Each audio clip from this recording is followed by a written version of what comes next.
Since the dawn of civilization, there have been many attempts to classify living organisms. It was done instinctively, not using criteria that were scientific but born out of a need to use organisms for our own use, for food, shelter, and clothing. Aristotle was the earliest to attempt a more scientific basis for classification. He used simple morphological characters to classify plants into trees, shrubs, and herbs. He also divided animals into two groups, those which had red blood and those that did not. In Linnaeus' time, a two-kingdom system of classification with Plantae and Animalia kingdoms was developed that included all plants and animals respectively. This system did not distinguish between the eukaryotes and prokaryotes, unicellular and multicellular organisms, and photosynthetic, green algae, and non-photosynthetic, fungi, organisms. Classification of organisms into plants and animals was easily done and was easy to understand, but a large number of organisms did not fall into either category. Hence the two-kingdom classification used for a long time was found inadequate. Besides, gross morphology, a need was also felt for including other characteristics like cell structure, nature of wall, mode of nutrition, habitat, methods of reproduction, evolutionary relationships, etc. Classification systems for the living organisms have hence undergone several changes over the time. Though plant and animal kingdoms have been a constant under all different systems, the understanding of what groups organisms be included under these kingdoms have been changing. The number and nature of other kingdoms have also been understood differently by different scientists over the time. R. H. Whitaker, 1969, proposed a five-kingdom classification. The kingdoms defined by him were named Monera, Protista, Fungi, Plantae, and Animalia. The main criteria for classification used by him include cell structure, body organization, mode of nutrition, reproduction, and phylogenetic relationships. Table 2.1 gives a comparative account of different characteristics of the five kingdoms. The three-domain system has also been proposed that divides the kingdom Monera into two domains, leaving the remaining eukaryotic kingdoms in the third domain and thereby a six-kingdom classification. You will learn about this system in detail at higher classes. Let us look at this five-kingdom classification to understand the issues and considerations that influenced the classification system. Earlier classification systems included bacteria, blue-green algae, fungi, mosses, ferns, gymnosperms, and the angiosperms under plants. The character that unified this whole kingdom was that all the organisms included had a cell wall in their cells. This placed together groups which widely differed in other characteristics.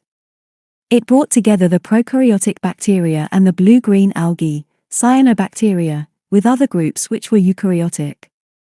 It also grouped together the unicellular organisms and the multicellular ones, say, for example, Chlamydomonas and Spirogyra were placed together under algae. The classification did not differentiate between the heterotrophic group, fungi, and the autotrophic green plants, though they also showed a characteristic difference in their wall's composition. The fungi had chitin in their walls while the green plants had a cellulosic cell wall. When such characteristics were considered, the fungi were placed in a separate kingdom, kingdom fungi. All prokaryotic organisms were grouped together under kingdom Monera and the unicellular eukaryotic organisms were placed in kingdom Protista. Kingdom Protista has brought together Chlamydomonas, chlorella, earlier placed in algae within plants and both having cell walls, with Paramecium and amoeba, which were earlier placed in the animal kingdom which lack cell wall. It has put together organisms which, in earlier classifications, were placed in different kingdoms.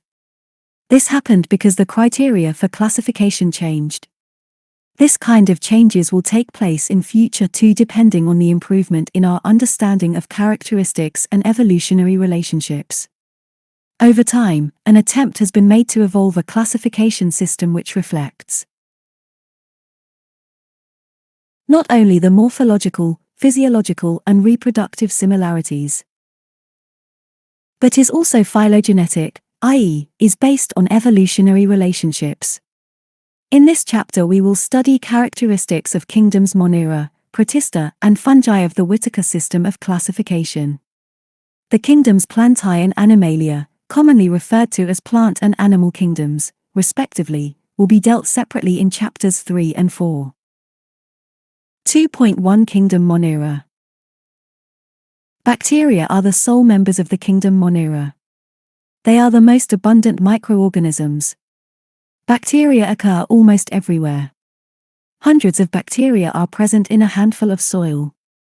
They also live in extreme habitats such as hot springs, deserts, snow, and deep oceans where very few other life forms can survive. Many of them live in or on other organisms as parasites. Bacteria are grouped under 4 categories based on their shape: the spherical coccus, PL, cocci, the rod-shaped bacillus, PL, bacilli, the comma-shaped vibrium, PL, vibrio, and the spiral spirillum, PL, spirilla, figure 2.1. Though the bacterial structure is very simple, they are very complex in behavior. Compared to many other organisms, bacteria as a group show the most extensive metabolic diversity. Some of the bacteria are autotrophic, i.e., they synthesize their own food from inorganic substrates. They may be photosynthetic autotrophic or chemosynthetic autotrophic. The vast majority of bacteria are heterotrophs, i.e., they depend on other organisms or on dead organic matter for food. 2.1.1 Archaebacteria. These bacteria are special since they live in some of the most harsh habitats such as extreme salty areas, halophiles, hot springs, thermoacidophiles, and marshy areas, methanogens. Archaebacteria differ from other bacteria in having a different cell wall structure, and this feature is responsible for their survival in extreme conditions. Methanogens are present in the gut of several ruminant animals such as cows and buffaloes, and they are responsible for the production of methane, biogas, from the dung of these animals. 2.1.2 Eubacteria.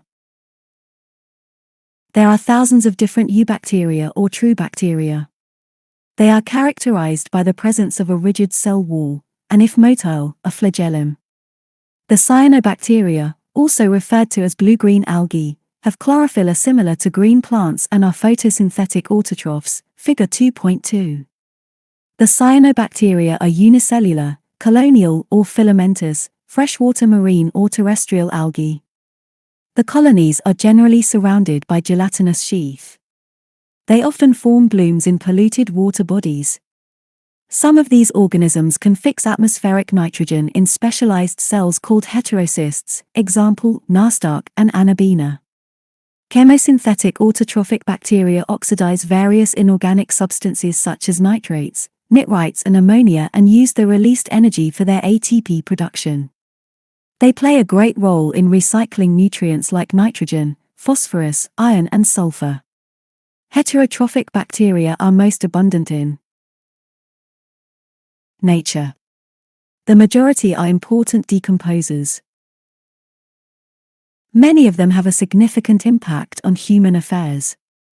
They are helpful in making curd from milk, production of antibiotics, fixing nitrogen in legume roots, etc. Some are pathogens causing damage to human beings, crops, farm animals, and pets. Cholera, typhoid, tetanus, citrus canker are well-known diseases caused by different bacteria. Bacteria reproduce mainly by fission, figure 2.3. Sometimes, under unfavorable conditions, they produce spores. They also reproduce by a sort of sexual reproduction by adopting a primitive type of DNA transfer from one bacterium to the other. The mycoplasma are organisms that completely lack a cell wall. They are the smallest living cells known and can survive without oxygen. Many mycoplasma are pathogenic in animals and plants. 2.2 Kingdom Protista. All single-celled eukaryotes are placed under Protista, but the boundaries of this kingdom are not well defined. What may be a photosynthetic protistan to one biologist may be a plant to another. In this book we include chrysophytes, dinoflagellates, euglenoids, slime molds, and protozoans under Protista. Members of Protista are primarily aquatic. This kingdom forms a link with the others dealing with plants, animals, and fungi. Being eukaryotes, the protistine cell body contains a well-defined nucleus and other membrane-bound organelles. Some have flagella or cilia. Protists reproduce asexually and sexually by a process involving cell fusion and zygote formation. 2.2.1 Chrysophytes. This group includes diatoms and golden algae, desmids. They are found in fresh water as well as in marine environments. They are microscopic and float passively in water currents, plankton. Most of them are photosynthetic. In diatoms, the cell walls form two thin overlapping shells, which fit together as in a soap box. The walls are embedded with silica and thus the walls are indestructible. Thus, diatoms have left behind large amount of cell wall deposits in their habitat. This accumulation over billions of years is referred to as diatomaceous earth. Being gritty, this soil is used in polishing, filtration of oils and syrups. Diatoms are the chief producers in the oceans. 2.2.2 Dinoflagellates. These organisms are mostly marine and photosynthetic. They appear yellow, green, brown, blue or red depending on the main pigments present in their cells. The cell wall has stiff cellulose plates on the outer surface. Most of them have two flagella, one lies longitudinally and the other transversely in a furrow between the wall plates. Very often, red dinoflagellates, example, goniolax, undergo such rapid multiplication that they make the sea appear red tides. Toxins released by such large numbers may even kill other marine animals such as fishes.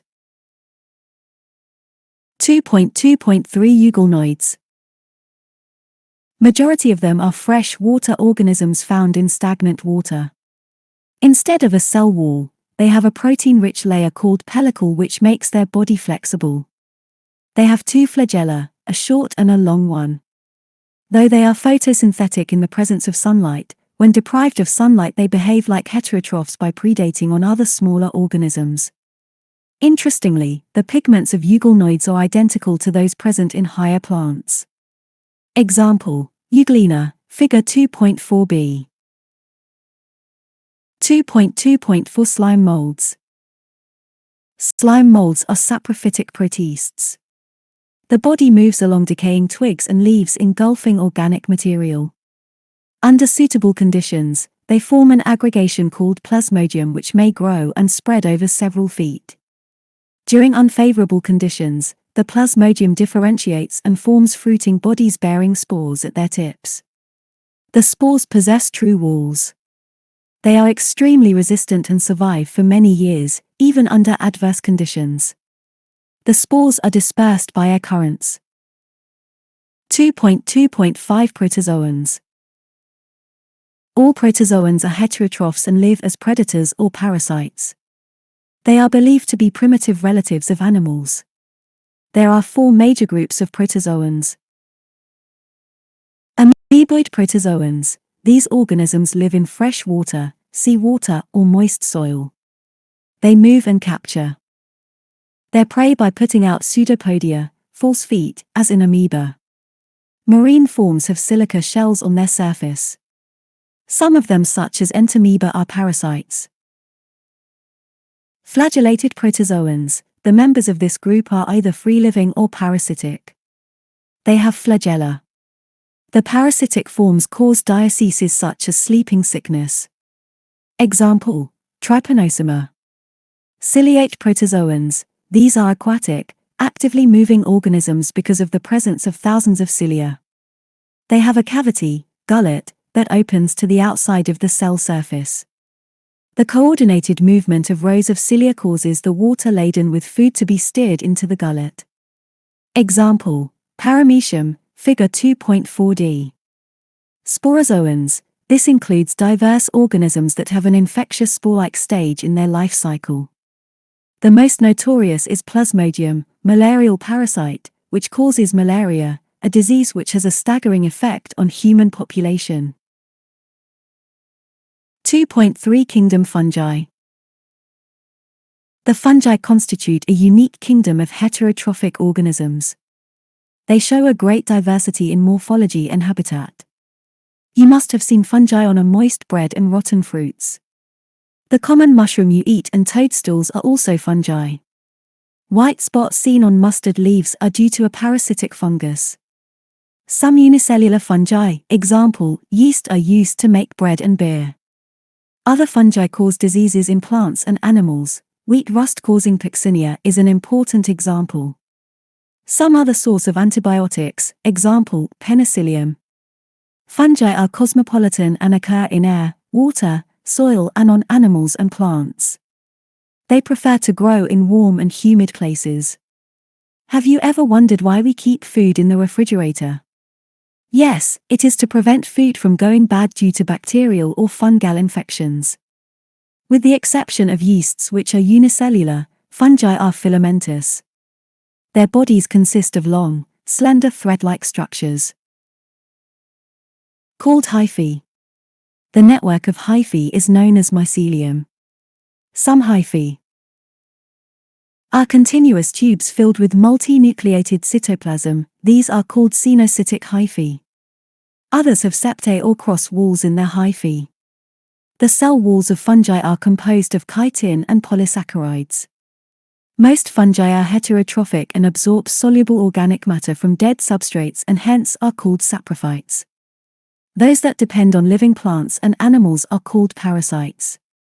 They can also live as symbionts, in association with algae as lichens and with roots of higher plants as mycorrhiza. Reproduction in fungi can take place by vegetative means, fragmentation, fission and budding.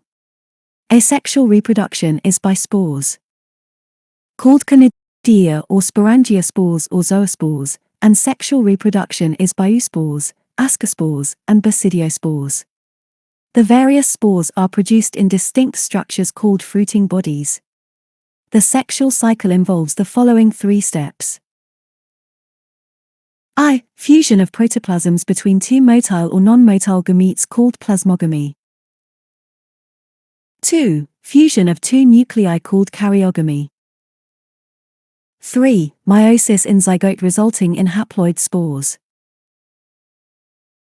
When a fungus reproduces sexually, 2 haploid hyphae of compatible mating types come together and fuse. In some fungi, the fusion of 2 haploid cells immediately results in diploid cells, 2N. However, in other fungi, ascomycetes and basidiomycetes, an intervening dikaryotic stage, N+N, i.e., 2 nuclei per cell, occurs. Such a condition is called a dikaryon and the phase is called dikaryophase of fungus. Later, the parental nuclei fuse and the cells become diploid. The fungi form fruiting bodies in which reduction division occurs, leading to formation of haploid spores. The morphology of the mycelium, mode of spore formation and fruiting bodies form the basis for the division of the kingdom into various classes. 2.3.1 Phycomycetes. Members of phycomycetes are found in aquatic habitats and on decaying wood in moist and damp places or as obligate parasites on plants. The mycelium is aseptate and cenocytic. Asexual reproduction takes place by zoospores, motile, or bioplanospores, non-motile. These spores are endogenously produced in sporangium. A zygospore is formed by fusion of 2 gametes. These gametes are similar in morphology, isogamous, or dissimilar, anisogamous or oogamous. Some common examples are muca, figure 2.5a, rhizopus, the bread mold mentioned earlier, and albugo, the parasitic fungi on mustard. 2.3.2 Ascomycetes. Commonly known as sac fungi, the ascomycetes are mostly multicellular, example, penicillium, or rarer unicellular, example, yeast, Saccharomyces. They are saprophytic, decomposers, parasitic or coprophilous, growing on dung. Mycelium is branched and septate. The asexual spores are conidia produced exogenously on the special mycelium called conidiophores. Conidia on germination produce mycelium. Sexual spores are called ascospores, which are produced endogenously in sac-like asci, singular ascus. These asci are arranged in different types of fruiting bodies called ascocarps. Some examples are Aspergillus, figure 2.5b, Claviceps, and Neurospora. Neurospora is used extensively in biochemical and genetic work. Many members like morels and truffles are edible and are considered delicacies. 2.3.3 Basidiomycetes. Commonly known forms of basidiomycetes are mushrooms, bracket fungi or puffballs. They grow in soil, on logs and tree stumps and in living plant bodies as parasites, example, rusts and smuts. The mycelium is branched and septate. The asexual spores are generally not found, but vegetative reproduction by fragmentation is common. The sex organs are absent, but plasmogamy is brought about by fusion of two vegetative or somatic cells of different strains or genotypes. The resultant structure is dikaryotic, which ultimately gives rise to basidium. Karyogamy and meiosis take place in the basidium, producing 4 basidiospores. The basidiospores are exogenously produced on the basidium, PL, basidia. The basidia are arranged in fruiting bodies called basidiocarps. Some common members are agaricus, mushroom, figure 2.5c, eustilago, smut, and Puccinia, rust fungus. 2.3.4 Deuteromycetes. Commonly known as imperfect fungi because only the asexual or vegetative phases of these fungi are known. When the sexual forms of these fungi were discovered, they were moved into classes they rightly belong to. It is also possible that the asexual and vegetative stage have been given one name, and placed under Deuteromycetes, and the sexual stage another, and placed under another class. Later, when the linkages were established, the fungi were correctly identified and moved out of Deuteromycetes. Once perfect, sexual, stages of members of Deuteromycetes were discovered, they were often moved to Ascomycetes and Basidiomycetes. The Deuteromycetes reproduce only by asexual spores known as conidia. The mycelium is septate and branched. Some members are saprophytes or parasites, while a large number of them are decomposers of litter and help in mineral cycling. Some examples are Alternaria, Colotatricum and Trichoderma. 2.4 Kingdom Plantae. Kingdom Plantae includes all eukaryotic chlorophyll-containing organisms commonly called plants. A few members are partially heterotrophic, such as the insectivorous plants or parasites. Bladderwort and Venus flytrap are examples of insectivorous plants, and Cuscuta is a parasite. The plant cells have an eukaryotic structure with prominent chloroplasts and cell wall mainly made of cellulose. You will study the eukaryotic cell structure in detail in Chapter 8. Plantae includes algae, bryophytes, pteridophytes, gymnosperms, and angiosperms. Life cycle of plants has two distinct phases, the diploid sporophytic and the haploid gametophytic, that alternate with each other. The lengths of the haploid and diploid phases, and whether these phases are free, living or dependent on others, vary among different groups in plants. This phenomenon is called alternation of generation. You will study further details of this kingdom in Chapter 3. 2.5 Kingdom Animalia. This kingdom is characterized by heterotrophic eukaryotic organisms that are multicellular and their cells lack cell walls. They directly or indirectly depend on plants for food. They digest their food in an internal cavity and store food reserves as glycogen or fat. Their mode of nutrition is holozoic, by ingestion of food. They follow a definite growth pattern and grow into adults that have a definite shape and size.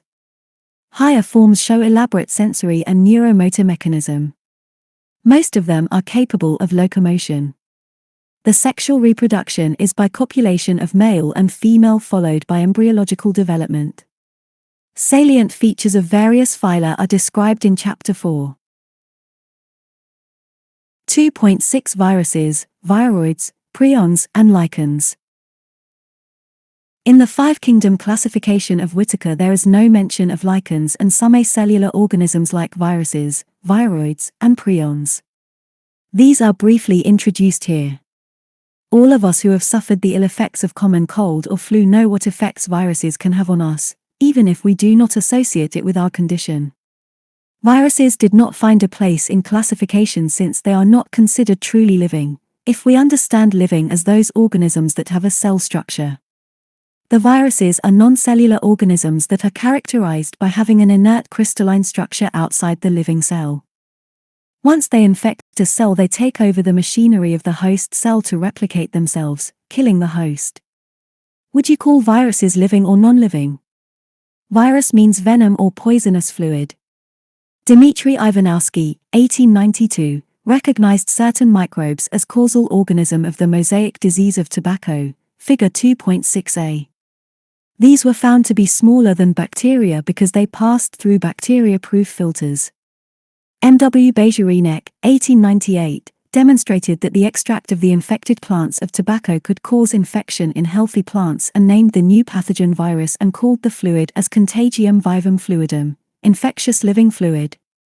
W. M. Stanley, 1935, showed that viruses could be crystallized, and crystals consist largely of proteins. They are inert outside their specific host cell. Viruses are obligate parasites. In addition to proteins, viruses also contain genetic material that could be either RNA or DNA. No virus contains both RNA and DNA. A virus is a nucleoprotein, and the genetic material is infectious. In general, viruses that infect plants have single-stranded RNA, and viruses that infect animals have either single or double-stranded RNA or double-stranded DNA. Bacterial viruses or bacteriophages, viruses that infect the bacteria, are usually double-stranded DNA viruses, figure 2.6b. The protein coat called capsid, made of small subunits called capsomes, protects the nucleic acid. These capsomes are arranged in helical or polyhedral geometric forms. Viruses cause diseases like mumps, smallpox, herpes, and influenza. AIDS in humans is also caused by a virus. In plants, the symptoms can be mosaic formation, leaf rolling and curling, yellowing and vein clearing, dwarfing and stunted growth. Viroids. In 1971, T.O. Diener discovered a new infectious agent that was smaller than viruses and caused potato spindle tuber disease. It was found to be a free RNA. It lacked the protein coat that is found in viruses, hence the name viroid. The RNA of the viroid was of low molecular weight. Prions. In modern medicine, certain infectious neurological diseases were found to be transmitted by an agent consisting of abnormally folded protein. The agent was similar in size to viruses. These agents were called prions. The most notable diseases caused by prions are bovine spongiform encephalopathy, BSE, commonly called mad cow disease in cattle, and its analogous variant Jacob disease, CJD, in humans. Lichens. Lichens are symbiotic associations, i.e. mutually useful associations, between algae and fungi. The algal component is known as phycobiont and fungal component as mycobiont, which are autotrophic and heterotrophic, respectively. Algae prepare food for fungi, and fungi provide shelter and absorb mineral nutrients and water for its partner. So close is their association that if one saw a lichen in nature, one would never imagine that they had two different organisms within them. Lichens are very good pollution indicators. They do not grow in polluted areas.